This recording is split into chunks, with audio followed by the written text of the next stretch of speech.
साहबलोग के केसरी गांव के सरपंच प्रतिनिधि भूपिंदर सिंह पर गांव वासियों ने जाति सूचक शब्द के आरोप लगाए।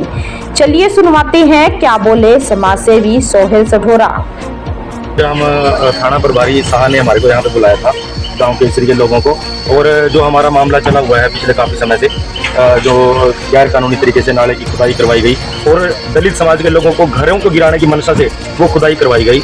हमने उस मामले में यहाँ पे थाना शाह में कंप्लेंट दी हुई है कि जो सरपंची के इलेक्शन में जो खुंदक रखते हुए सरपंच साहब ने हमारे दलित समाज के लोगों के, जिन लोगों ने वोट नहीं डाली, उनके मकान गैर कानूनी तरीके से उनके मकान गिराए गए और उनको घरों से बेघर कर दिया गया। और उसके बाद जब उन लोगों ने उनको रोकने की कोशिश की गई, रोकने की कोशिश के बाद सरपंच साहब ने हमारे जो लोगों के साथ गाली गलौज की, महिलाओं के साथ बदतमीजी की और महिलाओं को मतलब ऐसे शब्दों का यूज़ किया, मतलब जातिगत शब्दों का यूज़ किया सरपंच साहब ने। बल्कि सरपंच साहब उनकी वाइफ उनकी सरपंच है, ये सरपंच प्रतिनिधि है जो गाँव की सरपंच है। गाँव की मौजूदा सरपंच ने तो आज तक गाँव का जो नाला जहाँ खुदाई हुई है वो नहीं देखा जाके, जिन पीड़ितों के घर टूटे हैं वो घर नहीं देखे जाके, जिनके बच्चे परेशान हो रहे हैं, महिलाएं परेशान हो रही हैं, किसी का दुख सुख नहीं पूछा आज तक जाके। जो सरपंच प्रतिनिधि है रुपिंदर सिंह, उस रुपिंदर सिंह ने गांव के कुछ लोगों के साथ मिलकर साजबाज होके उनके साथ रणनीति बना के और एक जो है वहां पे नाले की सफाई का नाम लेके नाले की खुदाई करवाई गई। और नाले की खुदाई आप हैरान मानोगे इस बात को, नाले की खुदाई हुई है 15 से 20 फुट गहराई उसकी मैं आपको अगर बात करूं, और जो चौड़ाई है वो चौड़ाई इतनी है कि जो आसपास के जितने घर थे वो सारे घर नीचे ढह गए हैं। अगर अब बारिश आ गई तो बारिश आने के बाद वो पूरे के पूरे घर जो है वो नाले के अंदर बह जाएंगे। और ये घर जो लोग हैं, दलित समाज के लोग हैं, ये वहाँ पे घरों से तो भैया जैसे जो हमने कंप्लेंट दी थी यहाँ पे कि जातिगत मानसिकता रखते हुए और राजनीतिक रंजिश रखते हुए इन्होंने हमारे घरों को गिराया गया, लोगों ने रोकने की कोशिश की गई तो सरपंच साहब ने इनको धमकाया और इनको जाति सूचक शब्दों का उन्होंने गंदा इस्तेमाल किया। जो कुछ रिकॉर्डिंग हमारे पास पड़ी है। आज यहाँ पे हम थाना एसएचओ से मिलने आए थे। थाना एसएचओ ने हमारी बात सुनी है।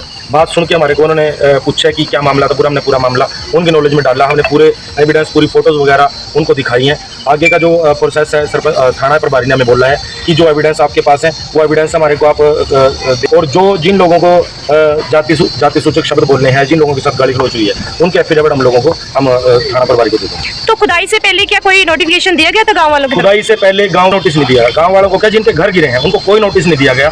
सरपंच साहब अब जो है फेक एक पंचायत का नोटिस लिए घूम रहे हैं। वो नोटिस बाद में बनवाया है, पहले बनवाया कुछ नहीं पता। वो है गांव के उस नाले की सफाई का, कि गांव की नाले की सफाई होनी चाहिए। लेकिन मैं आपको बता देना चाहता हूँ उस नाले की सफाई जो है ना, पहले जितने सरपंच रहे हैं सबने वो सफाई करवाई है। मनरेगा के तहत सफाई हुई है, सरकारी रिकॉर्ड में वो सफाई आज भी है।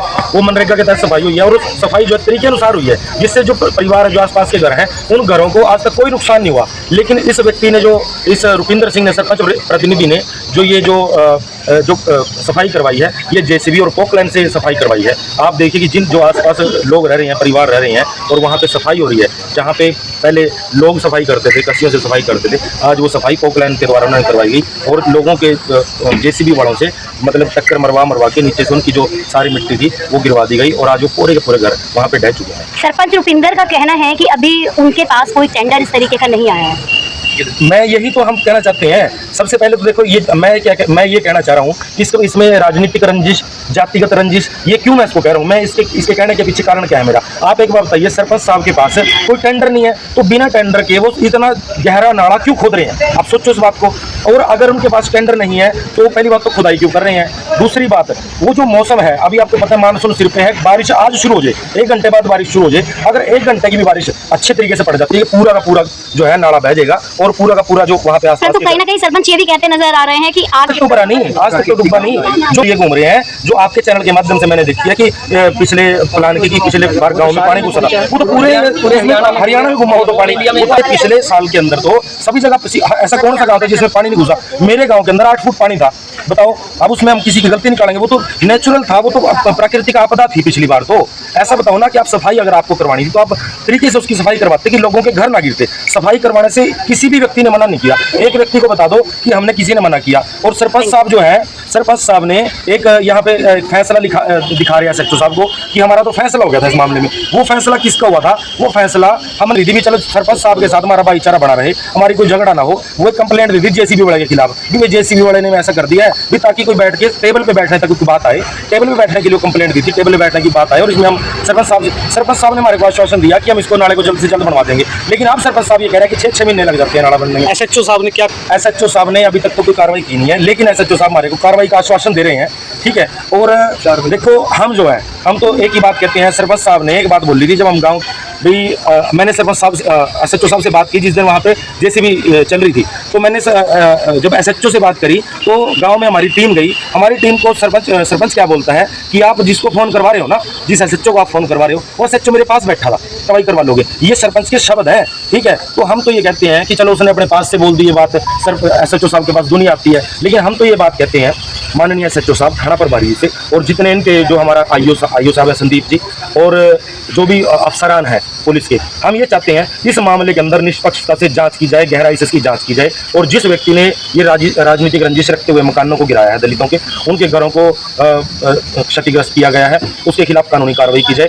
और जो उसने हमारी महिलाओं के साथ जातीय सूचक शब्दों का यूज़ किया, उनको गंदी गंदी गालियाँ दी, उनके साथ बहुत हाथापाई की और जान से मारने की धमकी दी, उसके खिलाफ जल्द से जल्द कानूनी कार्रवाई की जाए। तो भैया आज कितने बजे तक का टाइम दिया है?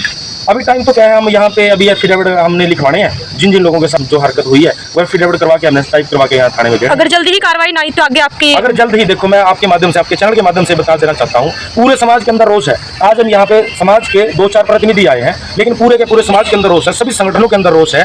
अगर इस मामले के अंदर कार्रवाई नहीं होती और इस मामले के अंदर कहीं भी हमारे समाज के लोगों को इंसाफ नहीं मिलता, तो यहाँ पे इस थाने के अंदर हम जो है कि हमें यहाँ पे थाने पे परमानेंट धरना लगाना पड़े, चाहे हमें DC ऑफिस पे धरना लगाना पड़े, हम अपने इंसाफ के लिए हम कुछ भी करेंगे।